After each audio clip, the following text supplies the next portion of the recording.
গেছে আমার মনে বলছি আমি তাই, তোমায় আমি ভালোবাসি তোমায় আমি চাই। উড়ি উড়ি বাবা উড়ি উড়ি বাবা কি দারুণ, প্রেম জেগেছে আমার মনে বলছি আমি তাই, বলছি আমি তাই।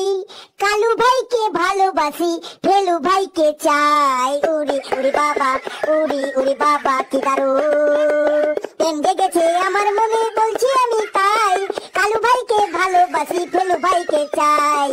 উড়ি উড়ি বাবা উড়ি উড়ি বাবা কি দারুণ। ক্লাসে তোদের গান গাইতে লজ্জা করে না? এই কদিন আগেই তোদের রেজাল্ট বেরিয়েছে, এক একজন 2-3 করে নম্বর পেয়েছিস, তাতেও তোদের লজ্জা নেই? আজ তোদের আমি অঙ্ক ক্লাস নেব, কিছু অঙ্ক তোদের আমি ধরবো, যদি ঠিকঠাক না উত্তর দিতে পারিস তাহলে বুঝবি ধোলাই কাকে বলে। অনেকদিন ধরে তোদের কোনো ধোলাই হচ্ছে না, আজ বুঝবি ধোলাই কাকে বলে। সবাই চুপচাপ বসে পড়। ফেলুরে, আজ মনে হয় স্যারের প্রেশার একদম হাই, আজ আমরা কেউ ওনার হাত থেকে বাঁচতে পারবো না।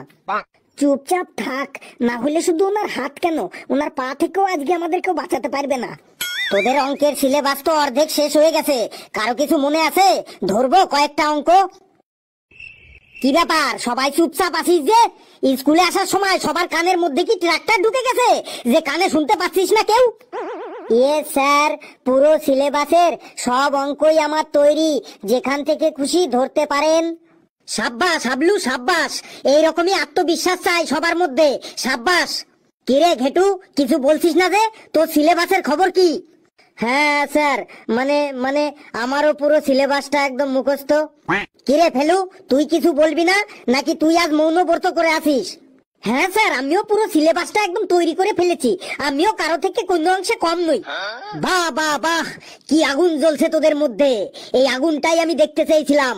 এই আগুন তোদের সবার মধ্যেই থাকতে হবে। তোদের এই রকম আগুন আর এই রকম জোশ দেখে আমার মনে হচ্ছে আগামী কয়েক বছরের মধ্যেই তোদের ক্লাস থেকেই কেউ না কেউ প্রধানমন্ত্রী হয়ে যাবি। কালু রে, স্যার আজকে একটু বেশি বেশি বলে ফেলছে না? কথাগুলো চুপচাপ শুনে যা আর স্যারের কথার তালে তাল মিলিয়ে যা, না হলে কিন্তু ডান্ডার বাড়ি খেতে হবে আজ। স্যার, আমারও ওইটাই মনে হচ্ছে, আমাদের ক্লাসের কেউ আগামী দিনে প্রধানমন্ত্রী হবে বটে। এবার সবাই চুপচাপ হয়ে যা, তোদের এবার আমি ম্যাথমেটিক্সের কিছু কোশ্চেন ধরবো।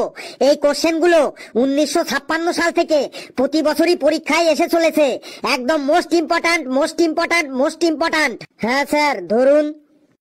বলবো সমবাহু আর বিষমবাহু কাকে বলে? বল বল। স্যার, প্রত্যেকটা মানুষের হাতে দুটি বাহু থাকে, যার দুটো হাতের দুটো বাহুই সমান তাকে সমবাহু বলে, আর যার একটা হাতের বাহু ছোট আর একটা হাতের বাহু বড় তাকে বিষমবাহু বলে। কি, তোরা এই সমস্ত লজিক কোথা থেকে পাস বলতো? কেউ বলতে পারবি সমবাহু আর বিষমবাহু কাকে বলে? আমি বলছি স্যার। বল হাবলু, তুই তো একাই এই ক্লাসের মান সম্মানটাকে বাঁচিয়ে রেখেছিস, তুই বল। স্যার, সমবাহু আর বিষমবাহু ত্রিভুজের নাম। যে ত্রিভুজের 3টি বাহুই সমান তাকে সমবাহু বলে, আর যে ত্রিভুজের 3টি বাহু অসমান তাকে অসমবাহু বলে। সাব্বাস বেটা সাব্বাস, বসে পড় বেটা।